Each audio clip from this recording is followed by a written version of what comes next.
Abdurrahman, bax, ümumiyyətlə bir sahibkar kimi qoyunçuluqla məşğulsunuz da. Sizin fəaliyyətinizdə hansı belə deyək, qurumlar, hansı səbəblər mane olur ki, bax, bu təsərrüfatı daha da genişləndirə bilmirsiniz? Bu, ümumiyyətlə baxanda haqsızlıq eləmək lazım deyil.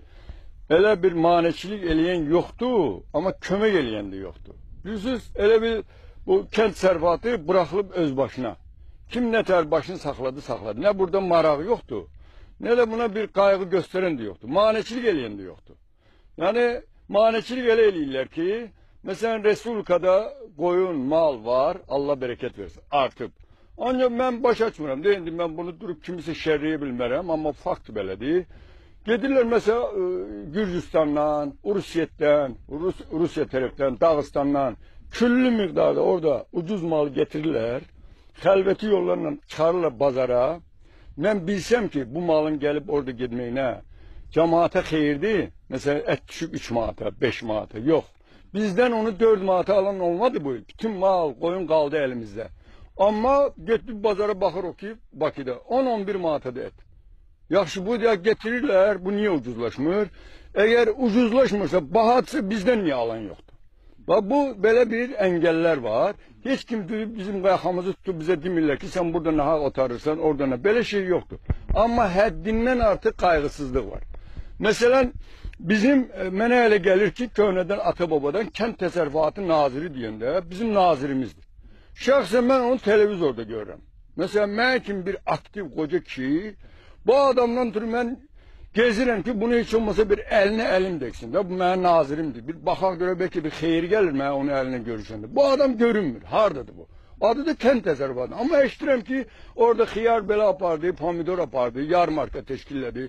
Oğlum, şəhərin özünün meri var, özlərinin rayonların icra başçıları var. Getsin, zəhmət çəksin, bazar yaratsınlar. Kənd təsərrüfatı naziri bazar yaratan da öyle. O ekin əkəndir, heyvana qulluq eləyən insandır. O da görünmür. Biz de bu kənd təsərrüfatı naziri, biz mənim seçim prezidentimizə çatsalar yaxşı olar. O nazir vəbşi lazımdır. O nazirdənsə hər rayonda 10 dənə fermer birliği kimi bir balaca bir qurum yaratsın ictimai birlik əsasında. O ictimai qeyri-hökumət təşkilatı da o mərkəzi qeyri-hökumət təşkilatına əlbir olub işləsinlər, məlumatlar da vaxtında çatdırsın ki, vəziyyət nə yerdədir. O kənd təsərrüfatı naziri o boyda büdcədən yiyir o adam, o təşkilatlar. Onun bizə heç bir xeyri yox. Şəxsən mən ona ziyarət eləməyə neçə ildə əlləşirəm və ziyarətinə gedə bilmirəm. Yoxdur bu adam, tapılmır. Ona görə də belə maneçiliklər var. Bax, sonra deyirdiniz ki, müəyyən ki, həm hərbi hissələrdə... Bəli.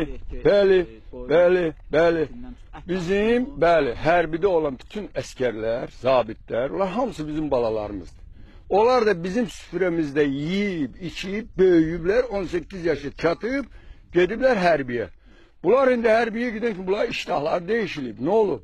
Bunlar niyə xaricdən gələn ət yiyir, balıq yiyir, kalbasa yiyir? Bu bizim ətimiz, bu sütümüz, pendirimiz, meyvemiz burada tökülüb qalıb. Nə olar bunu bizdən tədarük eləyib balalarımıza yedirsə pis olur bəyəm. Bu bizim qoyunların ətini yiyən uşaqlardırlar. Onların ağzı bura yaxşı verdi işte, kim xaricdən gələn ətdən. Mən demirəm o ətlər pis ətlərdir, ya yaxşı, mən keyfiyyət mütəxəssis deyiləm. Amma bu uşaqlar bizim ətləri yiyib gedibsə oraya, elə indi də bizim ətləri yesin də, olan mədələri bu ətlərə uyğundur, bu sütlərə uyğundur, bu qatığa uyğundur. Nətər olur gedir xaricdən getirir. Mən qoyun kesirəm, dərilər tökülür qalır, yeri gücü bütün korlayır sahəni. Çünki ona alan yoxdur. Bu dərini tədarük eləyib, bu əskər üçün ayaqqabı da tutmaq olar, kurtka da tutmaq olar. Görün o gün prezidentimiz deyəndə mən xəcalət çəkdim. Bir getirdilər ayaqqabını qoydular, gör necə Azərbaycan. Azərbaycanda ayaqqabı da var, hər şey var. Amma Azərbaycanda onu yönəltən məmur yoxdur. Bunları prezident eləməli deyil ki. Mən o vaxtda da Ulu Öndərlə görüşəndə, məsələ qoyanda, öyle bildim bu kişi diksindi birdən-birə. Diyorum ki, bu belədir. Bu prezident neyləsin? Prezident nazir qoyub, icra başçısı qoyub, o biri komitə sədri qoyub, yaxşı, bu işləyən yoxdur. Məsələn, biz götürək adicə suvarma sistemləri. Suvarma sistemi yayda qırılırıq, susuzluqdan batırıq. Qışda isə bizi sel basır. Axı bunun ya bunun qabağını kesin, bu sel yayda da gelmesin, qışda da gelmesin. Yayda quruyuruq, qışda su içində üzürük. Bax, belə təşkilatçılıq olmaz axı. Amma indi deyirlər, prezidentimizin gösterişi var, burada mütəxəssislər gəlib ölçüblər, biçiblər ki, bizə bu təzə su anbarından, Taxtakörpü su anbarına su verəcəklər. Biz səbirsizliklə onu gözləyirik. Hətta deyirlər ki, prezident deyir ki, 5 ildə o suyu havayı verir. Pul almayın. Allah onun canını sağ olasın. Bu yaxşı soraqlar gəlir. Ama bu prezidentin dediğini eleyen kişi görünmür. Ortada yoktu onlar.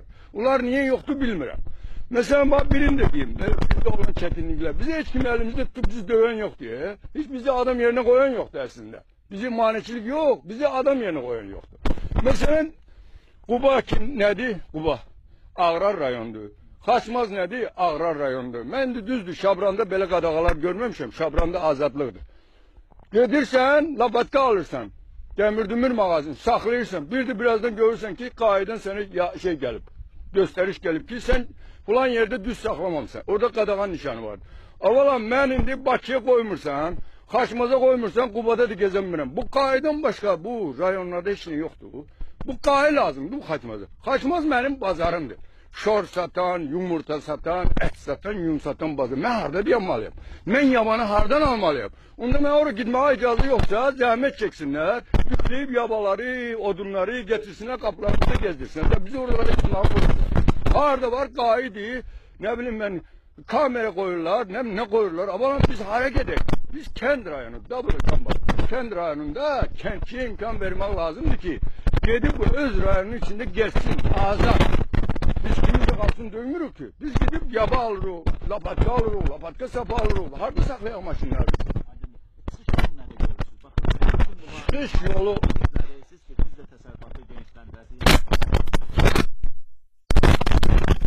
Biz Ulu Önder'in dövründe nece yaşamışıq? Qaytarsın bizi hele o yere koysun. O Ulu Önder Heydər Əliyev nece onun dövründe biz yaşıyorduk. Kardeş bizi hele şeyler yok, görmemişik. Biz gidirdik Xaçmaza, yemimizi de alırdık bazarda, etimizi de satırdık. Biz qaid düşüp bizim dağımıza hiç vakit kaçmayıp. İndi qaidler bize imkan vermir. Rayona girirsen orada qaid, burada qaid, orada diyanma burada. Abalam da şehre diyak ki merkezimizde orada temizlik olmalıdır, səlqə olmalıdır, institutlarımız oradadır, böyüklerimiz orada. Onu başa düştük. Bakın ben indi Xaçmaza da Qubaya da girip çıkabilmeyenden sonra bu qaid elinden biz hara gedek. Biz hele cərmə ödəməli. Biz ne alırıq ki? 160 manat pensiya aram, onu da neçədir protokolü mən vereyim. Böyle şeyleri aradan kaldırmak lazım. Ayıptır böyle şeyler. Diğer təkliflər nəyə görürsünüz? Mesela ümumiyyətlə bu sahənin inkişafı. Bu sahənin inkişafı üçün size diyeyim, azdan çoktan bunun geçmişte bir de tedariki vardı, devlet tedariki vardı. Bu tedarikler alakadar organlardan Allah prezidentin canını sağ olasın. O da danışında ben yüreğim ağrıyor ki bu kişi bulağı değil, bulağı eleyen yoktu. Bu tedarik teşkilatları yaratsınlar. Mesela ordu için, kapalı teşkilatlar için, kocalar ev için, bahçeler için, xəstəxanalar için biz oraya zakaz versinler bize ki mesela desin ki ayıldırım. Senden ilde 2 ton et götüreceğim, mal eti. Sen bunu tedarik öyle yüksek kev. Ben de tedarik edeyim satım ona. İndi bu derebeyliydi. Kim ardın mal getirir çıkarır pazarda satır. Benim malım kalır burada. Benim diyenden kentçinin malı kalır.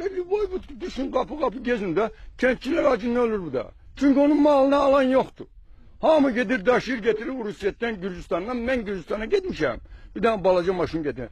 Allah'a andolsun. Ben şeytan zat değilim. O mal aparan da adım bana dedi taksi şoförü. Kim aparır? Tam o yüzden ne ter keçirirler, nece keçirirler. Hamısı getirir orada satır. Benim malım alır. Onun kentçilerle danışanda şehirde kentçiye direm ki yumurtanın kıymeti ucuzlaşıp diyen kimi şadlığına öyle el çalırlar. Deməli siz təsəvvürün bu kentçi değil. Nabrut kentçi yumurtanın kıymeti aşağı düşende şahsı eyleməlidir. Şahsı eyleməlidir ki malım ucuzlaştı. Ama bizim kentçiler şadlar. Demek kentçi kalmayıp bizler. Biz ancak kentçileri elde saklıyoruz. Yardım verir onlara, sosyal yardım. Sosyal yardımı pulunu verir. Akşam sosyal yardımı gider oturup pivəxanada içi biçir gelir arvadı döyür, uşağı döyür. Ona göre de kentçiye sosyal yardımı nəqd vermek lazım değil. Ölçüp biçme kasıb ayladı. Bu yıl buna Selim Müslümov ne kadar pul verecek bir ilde? 2000 manat. 2000 manattı 2 tane, 3 tane, 4 tane inek versinler. Desin ki inekler benimdi, sütü de senindir, balası da senindir. 5 yıldan sonra ineği sana vereceğim. Ama öldürsen qəsdən, məhv eləsən, satsan cəriməsini verəcəksin. Biz bunlara göre gelmişik kardeş. Böyle sosyal yardım verme, çağırıp her kençi 100 manat, 50 manat vermanla o kençini o piyanska eləyir. Sonra biraz yardım gec veren mi çıxır mitinge? Ki bu arak gec aldım, çakır gec aldım. Bu böyle olmaz. İnek verme alayım. İneğin sütünü emsin. Çakır içmek lazım değil. Arak içmek lazım değil. Süt içmek lazım. Süt. Süt içmek için de kençi inek vermek lazım. Ne pul verip onu piyanlamak lazım değil.